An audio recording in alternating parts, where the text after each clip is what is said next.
All right, so we're live right now.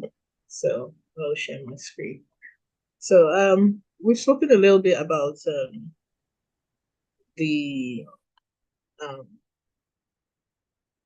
waterfall methodology, and some of us already know that because that's actually um, where we started, right? But yeah, currently for those in digital project management and digital product management. We're now like becoming more agile. Companies want to become more agile, definitely because it offers a lot more benefits to the team and also helps to increase business value. So let me know if you can see my screen. Can you see my screen well? Yes, sir. Yes. Okay, awesome. So before we start, a little bit about myself. My name is Choma Odo, and I'm a senior product manager at Andela. And I also run a community where product and project managers who are currently transitioning are able to come in and learn together.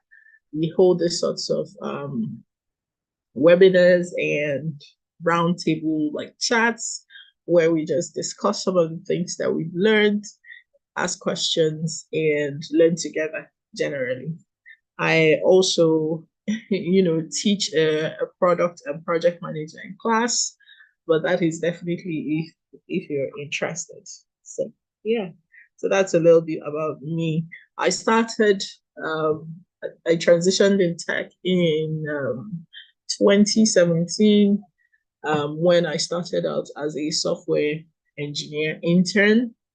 My background was originally pharmacy, but then I decided that I wanted to build digital products and I wanted to scale companies and work with amazing teams all around the world, right? To build really valuable products that help companies win and make users really, really happy. So that was one of the reasons why I made a decision to transition into products. Of course, when I transitioned, I was not really sure what it was all about. Um, but it was a mentor that had mentioned that I could consider being a product or project manager, right? Um, from software engineering intern. And yeah, here we are a few years down the line. So yeah, that's a little about me. Something I like to say is that excellence is never really an accident, right? It's a result of high intention, sincere efforts, intelligent direction, skillful execution, and the vision to see obstacles as opportunities. There is always an opportunity in any and every obstacle. And those who execute are those who win in life. That is always that's always the case. Yeah.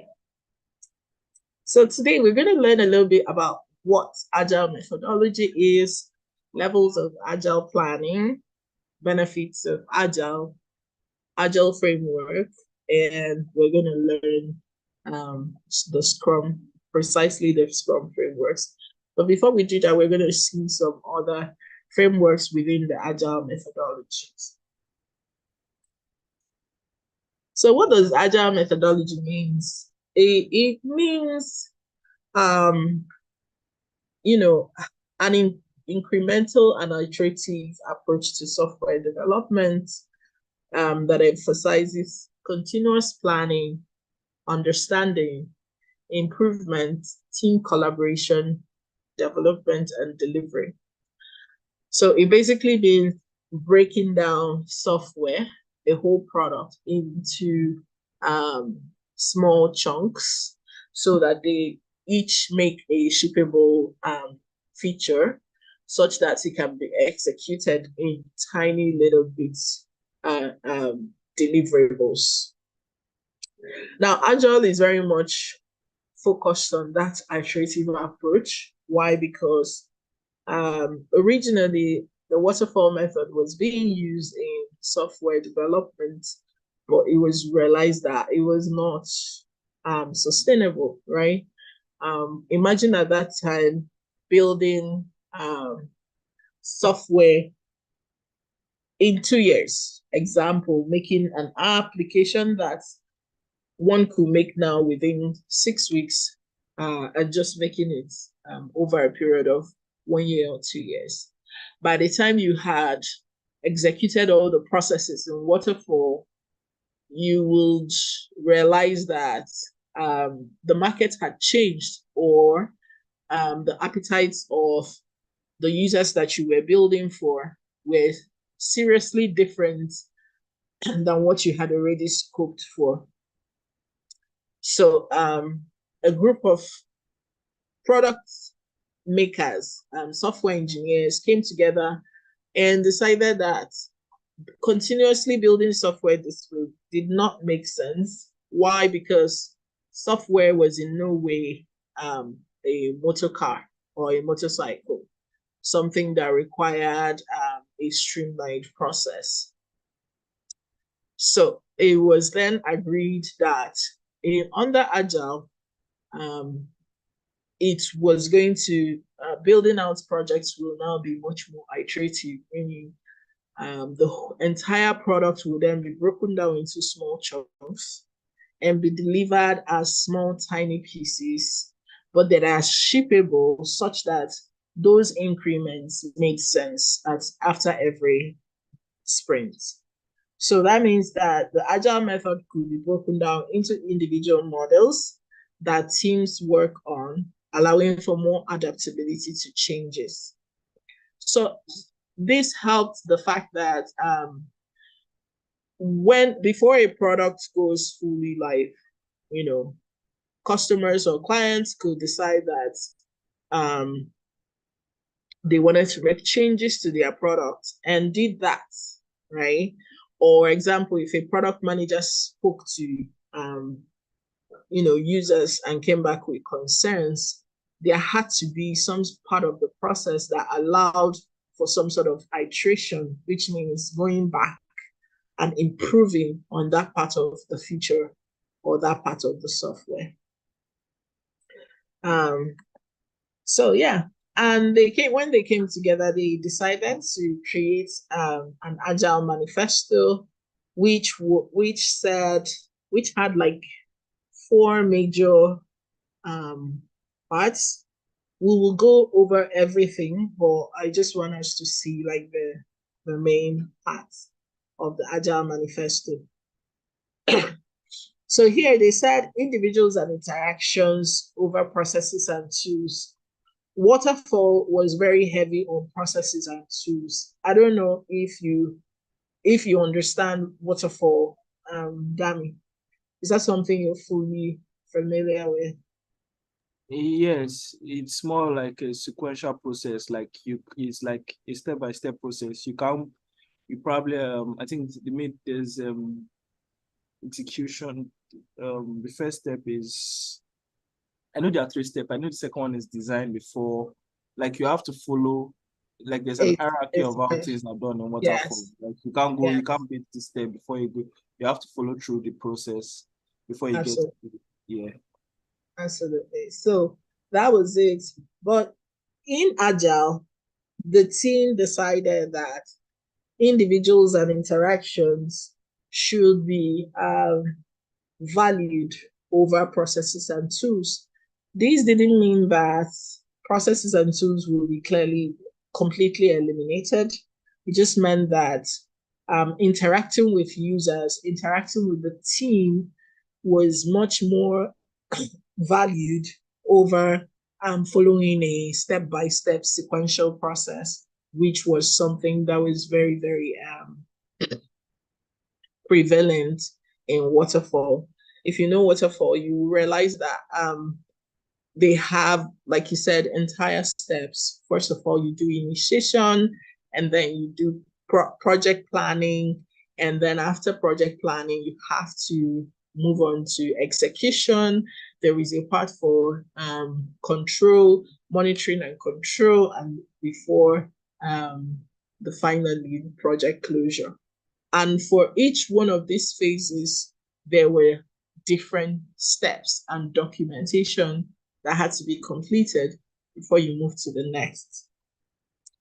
But with Agile, it was stated that Agile will follow will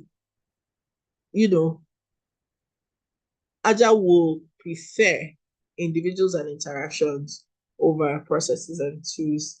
It was also stated that Agile valued working product over comprehensive documentation.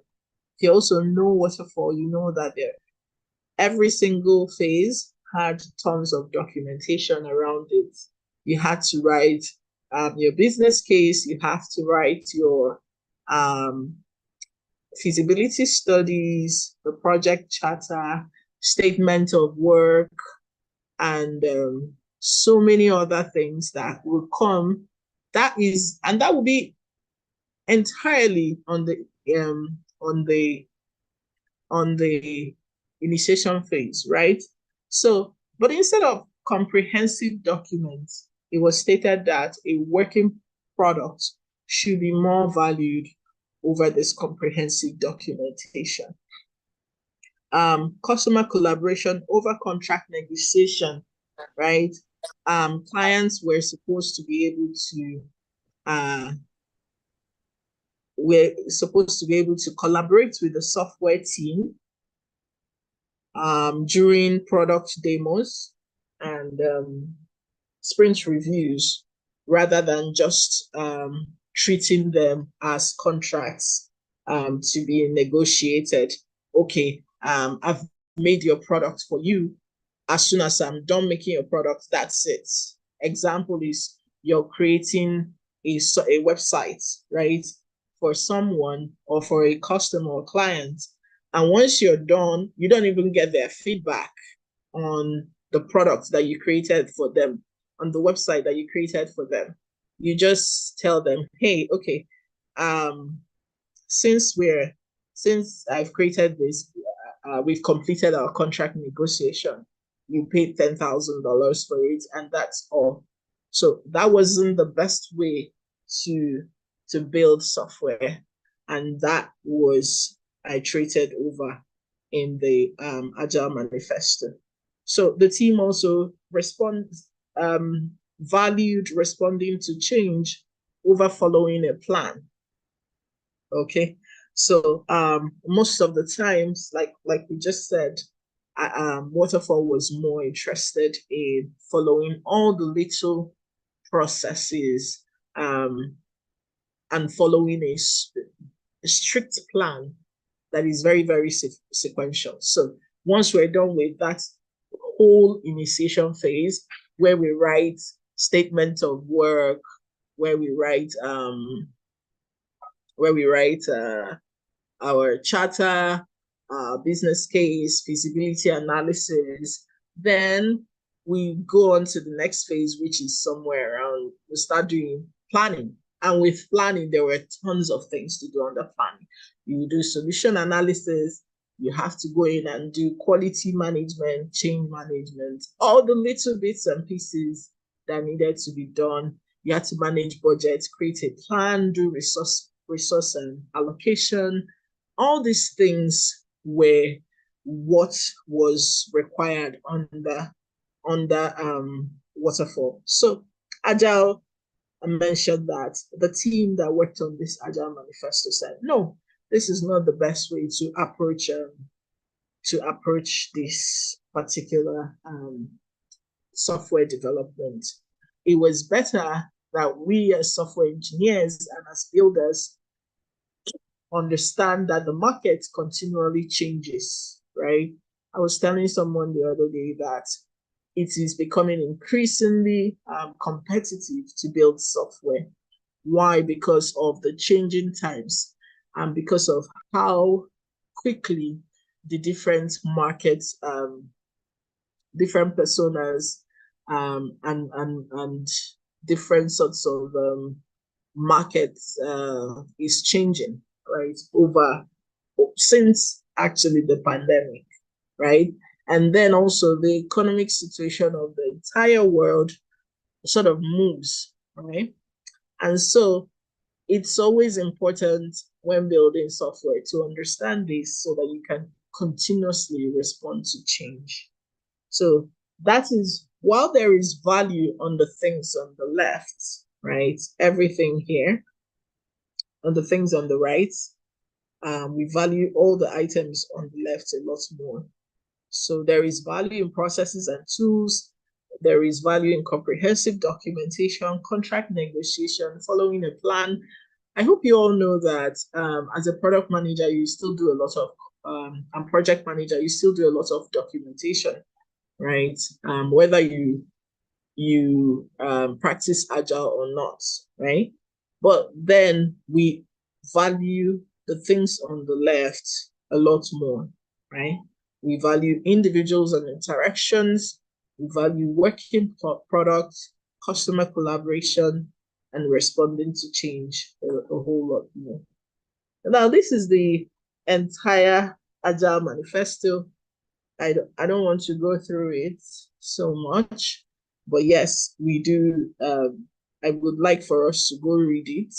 This is the whole agile principles, and it would be nice if you go understand it deeply, right? And let me run through it. There are 12 of them, which is our highest priority is to satisfy the customer through early and continuous delivery of valuable software. When you create your backlog, they should be structured in a way that releases are valuable and there is continuous and early delivery of that of valuable software. Number two is welcoming changing requirements, even in late development, right? So when you're building a product that needs to be, or a feature that is highly complex and needs to be scoped for a while, let's say over a period of 6 months, 3 to 6 months, you definitely need to keep your eyes on the possibility that the requirements will change over time, right?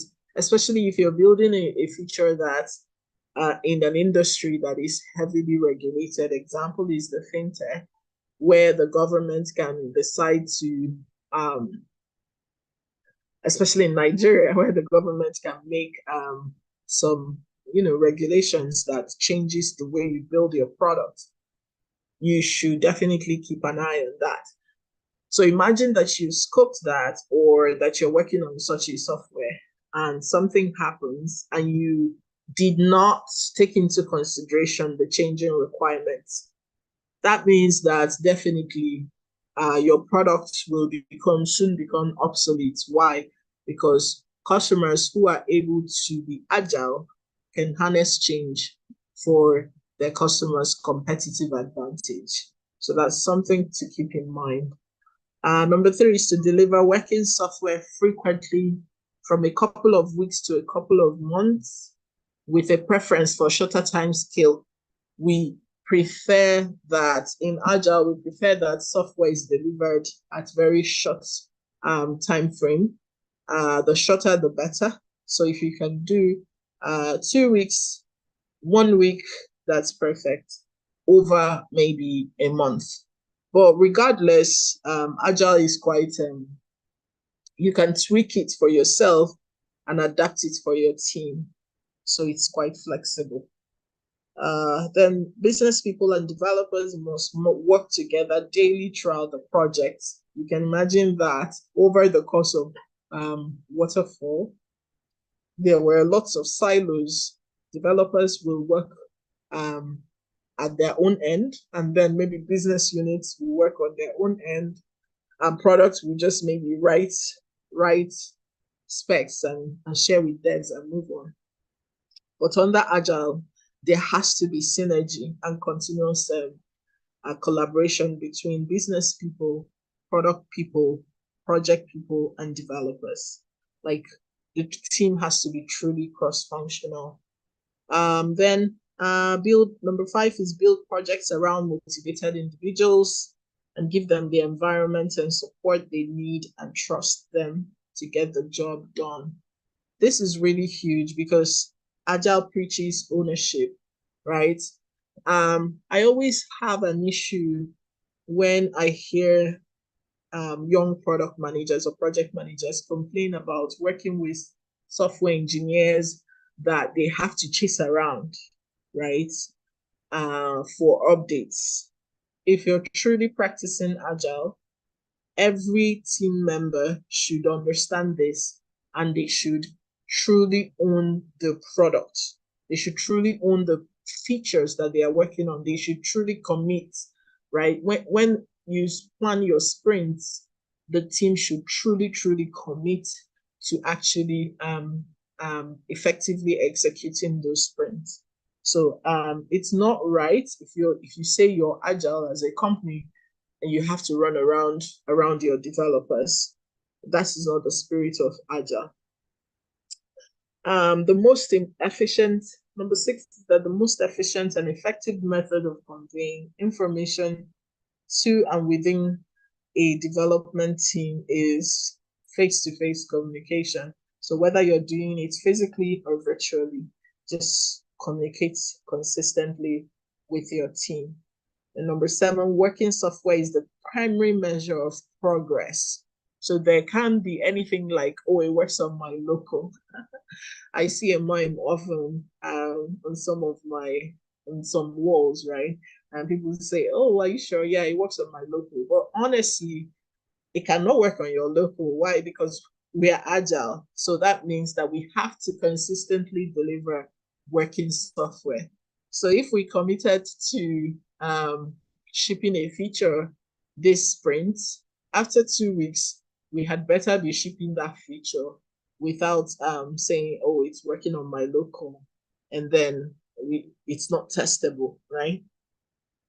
Number 8, agile processes promote sustainable development. The sponsors, developers, users should be able to maintain a constant pace indefinitely. So there should be a constant pace, and the team should be pacing themselves very effectively and shipping the maximum amount of um of work that they can per sprint. Number 9 is continuous attention to technical excellence and good design enhances agility. So there is a huge focus on technical excellence and good design within Agile. Then simplicity is the art of maximizing the amount of work not done is essential.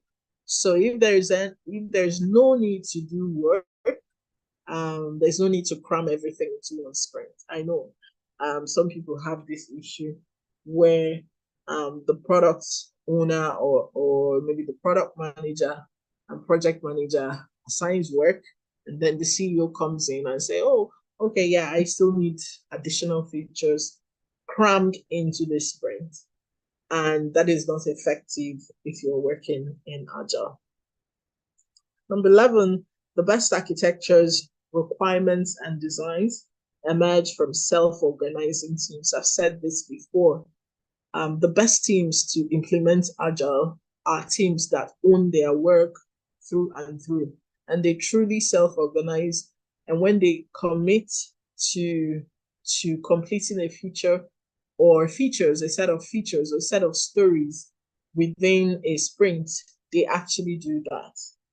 Then number 12, at regular intervals, the team reflects on how to become more effective, then tunes and adjusts its behaviors accordingly. For those of us that are aware or that have, practiced retrospectives with their teams,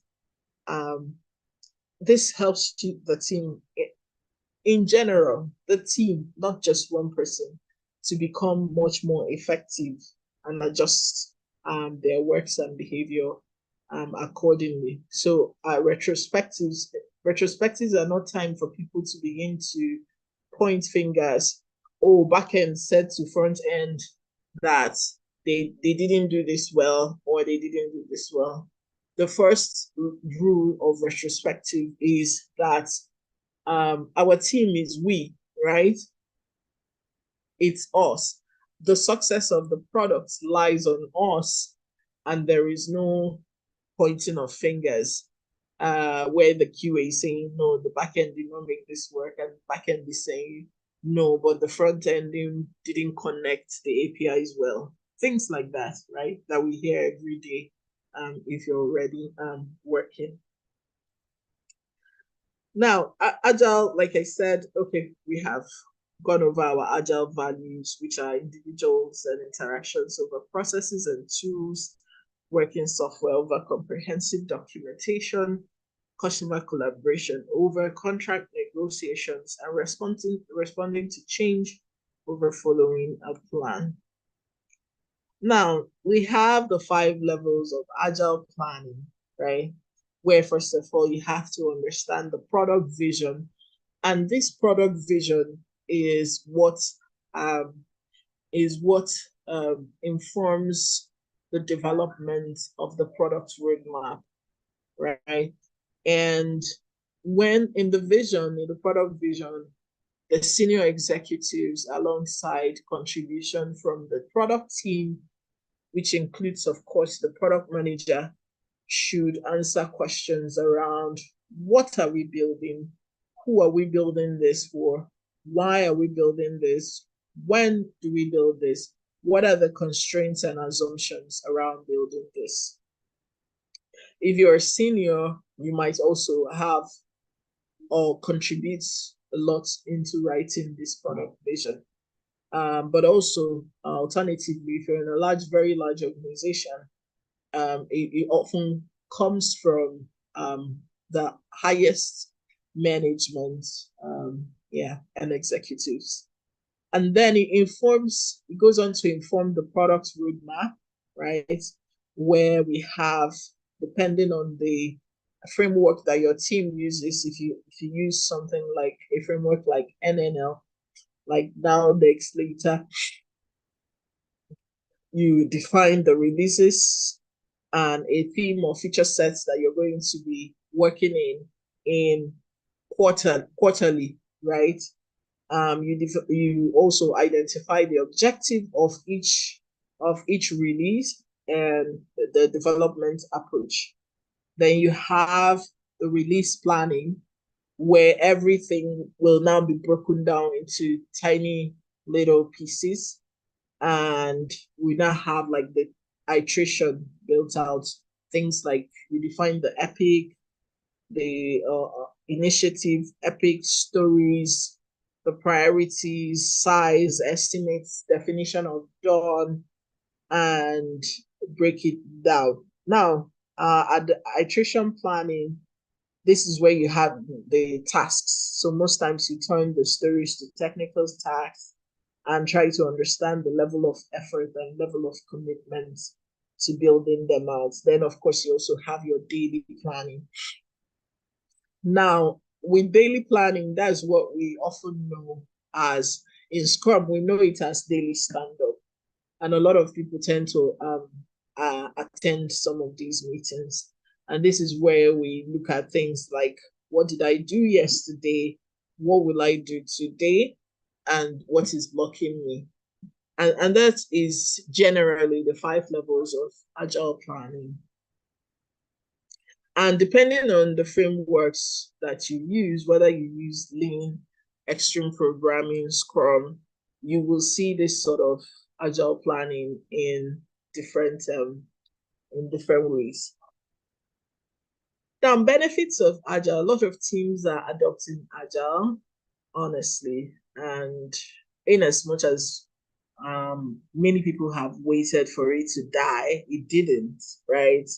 It started out as an open source movement for software development and has literally turned to something that everybody believes, most companies believe, deliver high benefits for growth for the company and effectiveness for the company and the development team. So the benefits include that it's quite enjoyable and leads to high revenue, helps to build the right product. It's fun, If you manage it well, your stakeholders will be truly happy, and there will be high transparency and visibility across development. And it could also help with increase productivity and increase time to market, which is very important, as well as increased quality. Now, these are the different types of frameworks within Agile. And like I said, depending on which framework yourself and your team decides to use, there is always a level of agile planning within each of them, right? So examples are feature-driven development, dynamic systems development, the Scrum framework, we have the Kanban, we have Lean software development, extreme programming, crystal development framework. Then I'll talk a little bit about the Scrum framework. Scrum was founded on empiricism and lean thinking. So empiricism asserts that knowledge comes from experience and making decisions based on what is observed. So lean thinking helps to reduce waste and focuses on the essentials. And those are some of the things that Scrum tends to adopt. Thinking lean and making decisions based on the prevailing circumstances. Scrum employs an iterative, incremental approach to optimize predictability and to control risks. Scrum engages groups of people who collectively have all the skills and expertise to do the work and share or acquire such skills as needed. So oftentimes, if there is a skill that's not available on a Scrum team, the team tends to go and hire for that role. And adopting Scrum helps you to build products incrementally, so that's where actually the concept of minimum viable products comes from, right? So that you can build the minimum shippable product that you can build without spending lots of money. So when you build and ship that, you're able to go in, test it at the market, get user feedback, and then go in and iterate on it. And then Scrum combines 4 formal events for inspection and adaptation within a containing event, the sprint. So these events work because they implement the empirical Scrum pillars of transparency, inspection, and adaptation. Then Scrum values, just like Agile values, focuses on courage, where Scrum team members have courage to do the right things and work on tough problems. Focus. Everyone focuses on the work of the sprint and the goals of the Scrum team. Remember when I talked about commitment and ownership, where everyone in the Scrum team adopts the Scrum values and owns the work that should be done. Commitment is people personally commit to achieving the goals of the Scrum team. The team also values respect. So members respect each other to be capable, independent people. So this is not, I have to chase you around to give me feedback on the product or the feature that you're handling or the body of work that you're supposed to be doing. This has so much to do with respecting that since we work together to commit to building out this product or this feature for this sprint, then we are going to execute on it successfully. Scrum also values openness, right? Because the Scrum team and its stakeholders agree to be open about all the work and the challenges with performing the work. So I had, I think I was doing an exam recently and it was asked, okay, we just realized that after 6 weeks, we just realized that the sprint wasn't going well. What happened? So, of course, some of the things that happened was that there was no transparency. Because if the team was open about the challenges they were having with completing the work on time, the stakeholders would have realized that there were challenges in the development team and probably would have tried to help. So that's one of the key things you should know about Scrum. And these values, I must confess, are not easy to implement. They are not easy to adapt, right? And they are not easy to adopt. So, um, especially with younger, if you have a young team, the tendency is that, and honestly, even more mature teams, the tendency is that at some point, some of you are going to struggle with some of the Scrum values. With the younger team, you might struggle with openness.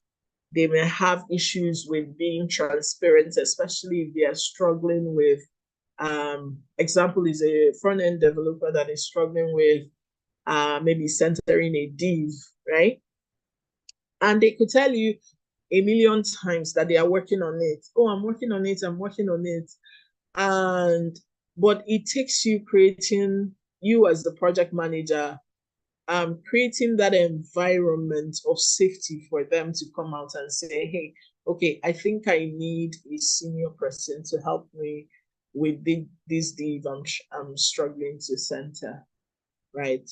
And it's quite understandable, just understanding, not feeling like they are incompetent because that they struggle with something, but just being open that, hey, okay, I'm going to need someone to help me look over this bug I'm getting or this error I'm getting and helping me to solve it. So those are some of the issues you're going to have with the younger devs. In a more mature team, you might have issues around respect, right? Um, because they are mostly seniors and they are more mature and maybe work with each other often, they might have issues with respect, right? They all want to sound or say what they want without, trying to help each other understand their perspectives, right? So it could just be that, yes, we know we are all capable, but we are not going to agree for anybody, right? In terms of, actually collaborating. So sometimes it takes you maybe stepping into saying, no, we're going to do it this way, and we're going to be respectful of one another, collaborate with each other, for most of them actually to say, okay, yeah, let's go ahead and do that, right? So just understanding that regardless of where you are, whether you're leading a mature team or you're leading a young team, these values need to be cultivated by everyone in your team. And you, as the project manager or product manager, should be um, should be the person who is exemplifying all these values and highlighting all the values that the team should imbibe, and also living it out, actually, being courageous, being focused, commitment, respecting one another, and being open and transparent with challenges if you have them. And then your team will learn some of these things from you and actually imbibe them. uh then we're here at Scrum roles. um a typical Scrum role will have a product owner, a Scrum master, and a development team. Now, a development team does not necessarily mean developers alone, right? It often means the team that is executing the body of work, right? Um, or the sprint backlog. So every single person is every single person here is responsible for the success of the product in one way or the other.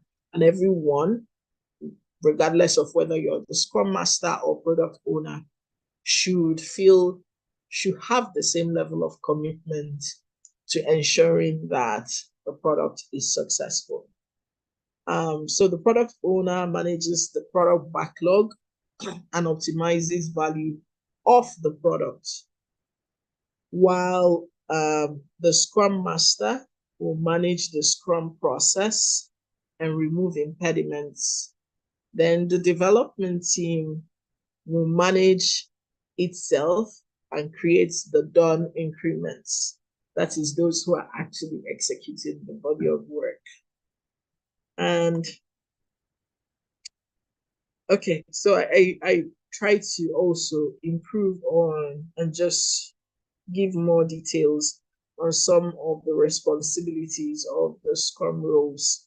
The product owner will clearly express product backlog items, other product backlog items to best achieve goals and missions, and ensure the value of the work the development team performs, ensure that the product backlog is visible, transparent, and clear to everyone on the team, and even to stakeholders that are outside the team.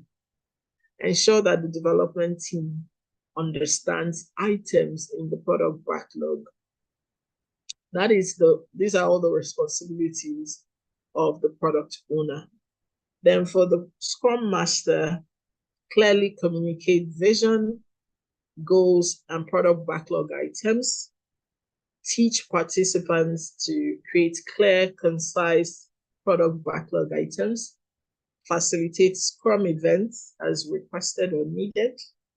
Coach in self-organization and cross-functionality. Remove impediments to the development team's progress.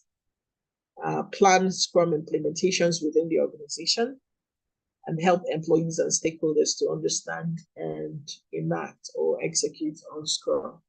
So that is the role of a Scrum Master.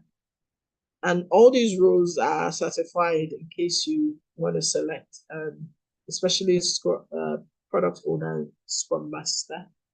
Also, the development team is responsible to self-organize, turning product backlog into product increments.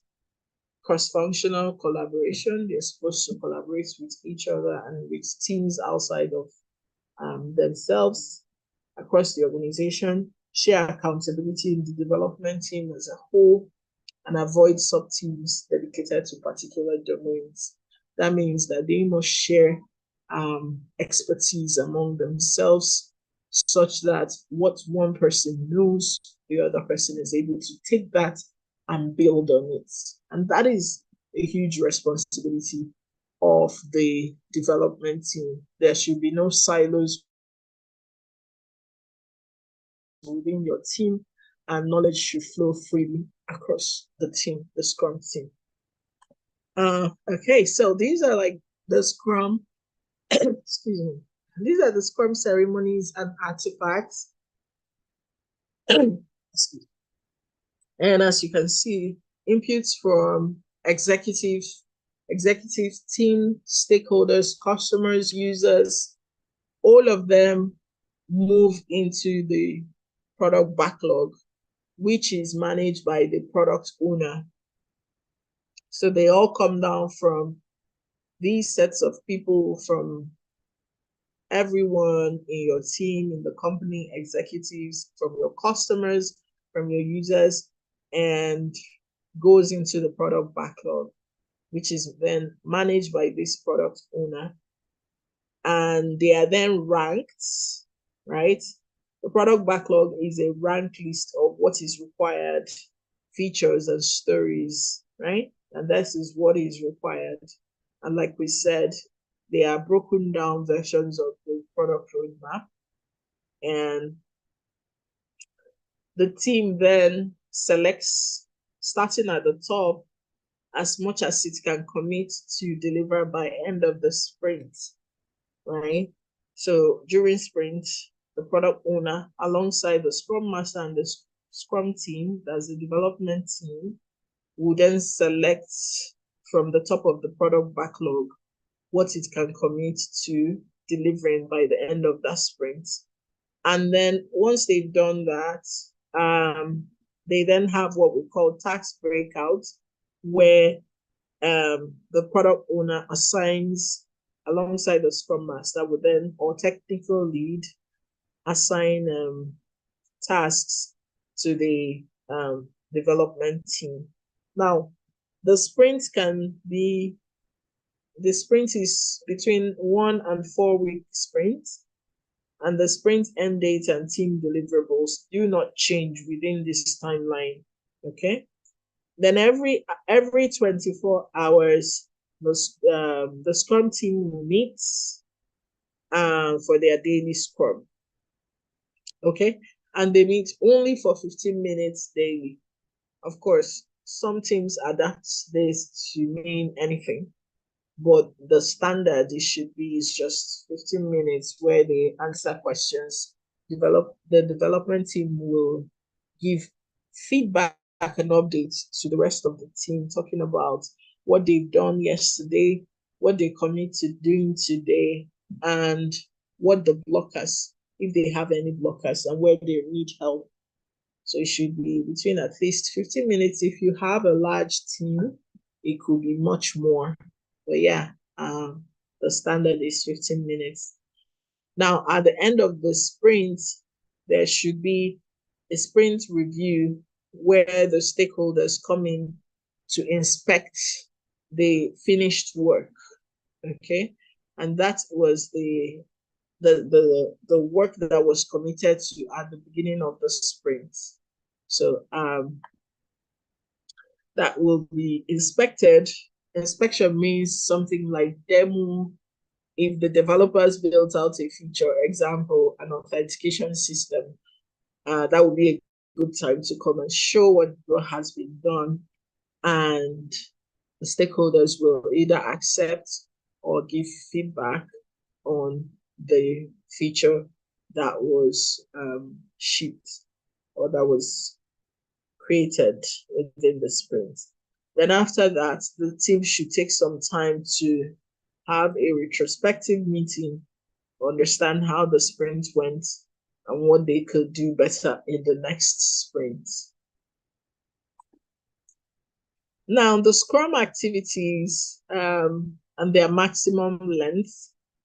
I've already said that a sprint could be a month or less, is anywhere from 1 to 4 weeks.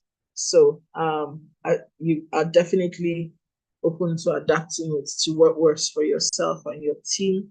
Sprint planning should be 8 hours per month or 2 hours per week of sprint. Now, with sprint planning, it's a time for you to take up tickets from the backlog and groom them, right? Where you discuss some of those backlog items with your team and explain with the design, of course, with the design and the functional specs or user stories and acceptance criteria, what is expected of each ticket. Now, everyone in your team is supposed to understand what is in the sprint backlog or a product backlog so that if they are assigned tasks, right, they will be able to work on it adequately. If they are not, at least they already understand what the body of work is about, and they will then be able to ask you questions within the tool that you use. Most teams use things like Jira, Trello, Monday.com, Asana, and any other like project management or task management tools out there. We have quite a lot of them. Then daily Scrum happens around 15 minutes. Like I've said, I know a lot of teams always go over this. I've worked with larger teams of close to 20, 30, and most times our Scrum was always longer than 15 minutes. But it's always best to break up the teams and try to keep it within 15 minutes at most. Then backlog refinements and slash grooming. The total sprint period, I've talked a little bit about what this means, and which is just grooming your tickets, understanding the scope of the work per ticket, and and refining and reprioritizing the work that needs to be done based on the changing requirements on ground. And this should be like 10% of the total sprint duration, so that everyone understands what they need to do. Then during sprint planning, you then maybe assign work and still do small grooming if necessary. And then sprint review should be 4 hours per month or an hour per week of sprints. But honestly, just do what works for the team. Oftentimes, my team doesn't take the whole 4 hours per month. If it's not necessary, there's no need of forcing it. So, one thing about Scrum is that it's actually agile, meaning that you can iterate it. You can make it as adaptable and flexible for your team as you want. Then for sprint retrospective, it's about 3 hours per month or 45 minutes per week of sprint. So agile implementation plan for your project team. This is where how do I know that it is time for my team to become a lot more agile, right? It's left for you to understand what your team needs. If your team is flexible, they are willing to adapt to change, and they are just willing to build software without actually knowing what the end, like what is having everything all planned out. That would be something good. That you know that your team is then willing to transition into agile. That is, if you guys are not already there. Then to implement agile for your team, you then have to, like we've said, I've listed all the steps, but I want to just put it together in a nutshell. Step one, you set your project vision and scope with a planning meeting. So you have to learn how to run all the Scrum ceremonies if you want to go Scrum. But if it's just pure Agile, then you have to have meetings around planning meetings. You need to build out your product roadmap. Ensure that your team has a roadmap. I know a lot of software teams that don't work with roadmaps. Step three, you need to create a release plan. Okay, how do I create releases? How do we create releases? Then sprint planning. You need to set up a cadence for your sprint planning. Keep your team on track with daily stand-ups. Most teams might not be happy with having meetings every day that is 15 minutes, but you can use automations like Slack automations that gets this feedback from them and reports it on the Slack channel so that you're kept abreast of what the team is working on if they are struggling with anything. At least if they do this twice a week and then you have stand-ups 3 days a week, then it's a good combination. Because I know that depending on the complexity of the products, some teams prefer to do more work than spend more time in meetings. So just like I said, adapt it for your team. Then conduct sprint reviews as much as you can. Have the team come in and pitch what they've worked on. Have them demo it. If you have stakeholders like senior managers that can join the meeting to share feedback on the work that has happened over the course of the sprint, then that would definitely improve team performance. Then step 7 is for you to decide what to focus on in your next sprint retrospective. So if you've never had a sprint retrospective with your team, it's okay. Like, you're not alone, but then it's also in fact, it's a very good place to start because it helps your development team to actually bond and be honest. As far as there is no like I mentioned, pointing of fingers, saying, hey, it was the front end that did not integrate the API well. Then the QA will point fingers at back end and say, those people, they do shabby work. As far as you keep it open and transparent, the team is going to thrive and actually try as much as possible to solve the problems that they encounter during development together, and deeply introspect on the things that they have challenges on, and look for ways to solve the problems and improve in their next sprint. So retrospectives are good for you and your team. I mean, it will definitely help you to become a better project manager, and your team to become, much more mature. If you have teams that introspect, the tendency is that they will become more empathetic to one another. They will begin to understand, oh, okay, I understand now why you made that decision. And even though I didn't like it, I understand, right? I understand why you didn't use this data structure, or why you did not write this commit in this way. It was frustrating to me, and it will help them, really to open up.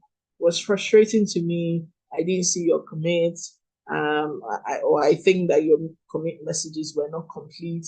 The other person will also learn. Oh, okay, I can see you slow down your work, so I'm going to commit better next time. I'm going to write more comprehensive commit messages that helps you to work faster. So you'll notice that your team will become a lot more mature, and they will look out for each other as they work together. So yeah, that is my presentation at this time, and I would like to see if you have questions.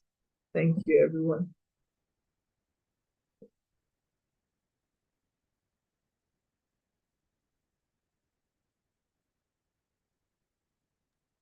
Thank you, Choma.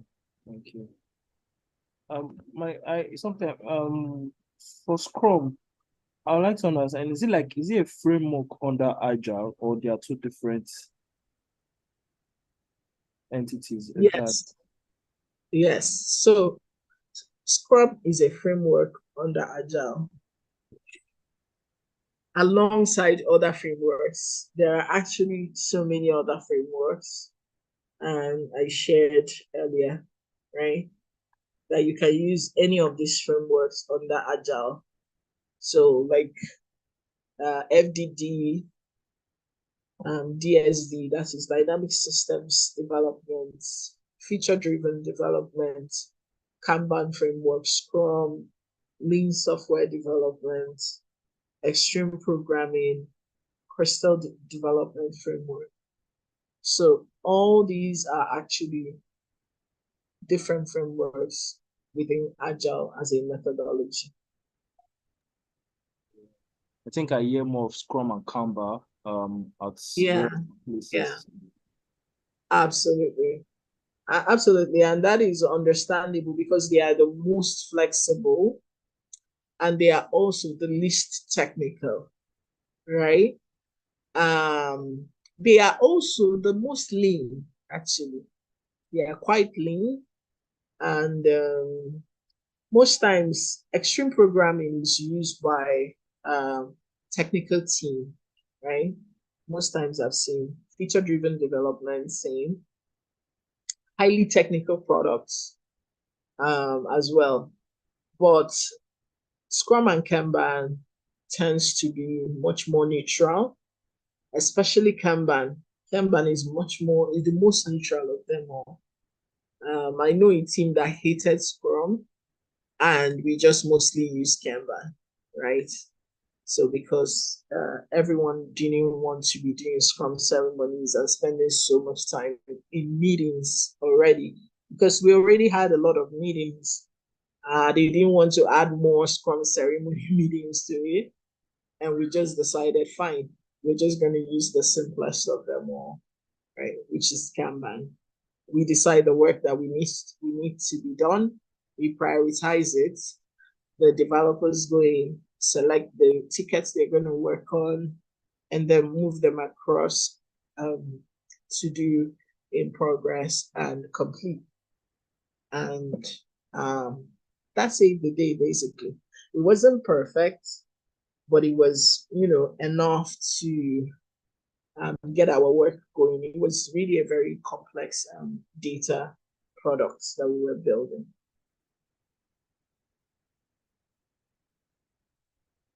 Thank you. I get it Thank now. you. I now understand why it's commonly used. Yeah, yeah. So, do we have any other questions? Cynthia, a very Salami, Chioma, Eze, Angela, you're welcome. Do you have further questions? Yes, please unmute your mic, Cynthia.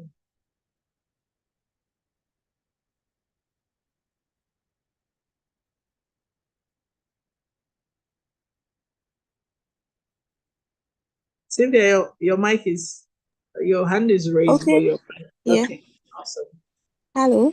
Hi, thank you, Chima, for the session. Thank you. Yes. So I mostly have questions around the let me see, to the back of the one you talk about, the team where you have the product owner. Yes, this one. Okay. Yes. So my question is, as a product manager, are you because I can't see the project manager here, I can see a product manager. So are we interchangeably using the product owner and the project manager at this point? Yeah. Okay. Fantastic. Now, in a Scrum team, some teams are formed with project managers and the development team. Now, it's not left for them to form the Scrum team by themselves. By default, most times, the project manager becomes the product owner / the Scrum master. Okay. Right? Yeah. I work alongside their development team. Now, it's just understanding what roles you should play and those you shouldn't. Okay. So, because you're playing the role of the product owner does not necessarily mean that you know everything. Like I said, your commitment to the product should be the same as your development team. And everything you do should be to help the team to move forward and release products successfully, right? Remove impediments for them, help them with grooming the backlog and then assigning tasks and then just following up, right? So yes, most times if the team was structured with a project manager, that project manager automatically becomes the product owner. Okay. There are highly complex environments and teams where they still have a project manager and still have a product manager or product owner. Okay. Yes. And in that scenario, the project manager might act only as a scrum master. Okay. Yeah. Helping to guide the team, helping to make sure that you're delivering commitments, and then just ensuring that they understand conflict is resolved and they understand the process. So it's just understanding where your team is at and what role you should be playing. Okay. Thank you so much, Shoma. So I have a follow-up question on this, quick one. So I just want to ask, is a product or a project manager part of a software team, for example, a cross-functional team, or are they, intersected between the software team and then the customer facing? Okay, fantastic. Now, a product manager or a project manager, depending, so before you even join a team, you will know where you sit at the team. Some product and project managers sit within the technical team. Okay. Yeah. There are some project managers, I'm now talking about projects managers that sit within the implementation teams. And that is the teams that help the customers use and implement and onboard to the product. Okay. Yeah. So just understanding what you are needed to be, what you need to do, and what the company wants you, the role the company wants you to play. That is all that matters. Now, there are also products or project managers that sit at the intersection of marketing and growth. Yeah. So you will see them for product people, they call them growth marketers or growth product managers. Okay. Or product marketing managers. And the project managers are still known as project managers, but they sit around the marketing side, right? Yeah. So just understanding where you want to sit, number one, because you also need to, you have a part to play in understanding where you want to function. Like now, I love functioning within the development team. That is actually where I functioned for a while, right? I have some knowledge about growth and, facing the customers, but not as much as somebody who has been consistently been a growth marketer or a growth product manager. Okay. Now that growth product manager might also have serious issues trying to sit with the technical team or with the development team, because that might not be their flair. They don't want to talk about release management. They don't want to talk about backlog. They just want to talk about driving growth, revenue, acquisitions. You understand those kinds of metrics. So you as a product manager should understand what you also want. Yes, when you're starting out, whether as a product or project manager, when you're starting out, you might not have a specialty yet, right? But as you grow in your career, you should have a place where you have a flair. Like, what is my flair? Where are my biggest strengths? Where do I want to, function? There are also product managers that also function internally. Now I'm talking about product managers. Now, what they now build is tools that are used by their colleagues within the organization. Does it make sense to you now? Yes, so just absolutely. Understanding where you want to function, where you have the highest flair, that is what will help you, understand what sort of job roles to go after. All right. Thank you so much. I really appreciate. So, do you have like a Calendly where someone can maybe book a private session with you? Sure. Yes, I do. So yeah, if we don't have any other questions, I can tell you about some of our programs.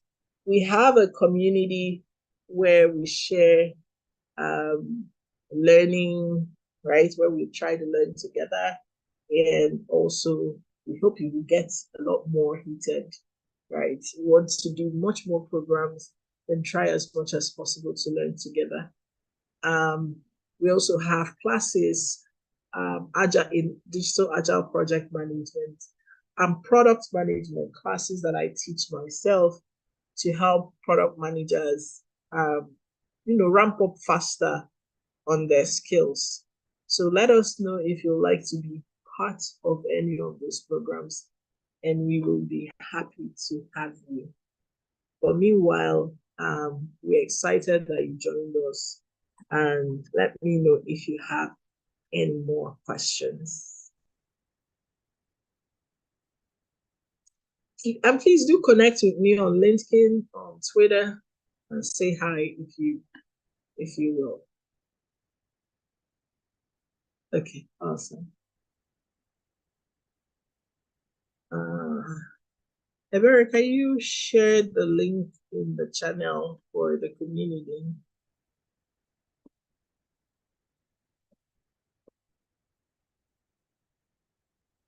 So do we have any more questions? None from my end. Okay. Awesome. I will definitely reach out once like I said, I'm currently undergoing some classes on Udemy. Once I need assistance regarding any once I have a blocker, I will definitely reach out to you. Sure. Awesome. Yes, that would be. I would be happy to hear from you all how you're doing, and if you need help with, if you need help with anything, let me know in your work as you transition. I've shared the link to the WhatsApp group Okay. in the chat. So you please join our community. You'll see me there, and we can talk. Let me know also if you want to join any of our programs. It's only for a small token of 50K, but let me know if you want to take it and how much you can afford. The main thing is I do enjoy sharing knowledge, and I will just love to mentor as much people as would have me. Yeah. Thank you. Thank you, everyone. And Thank you. have an amazing rest of the evening. Thank you so Bye. much. Bye. Bye.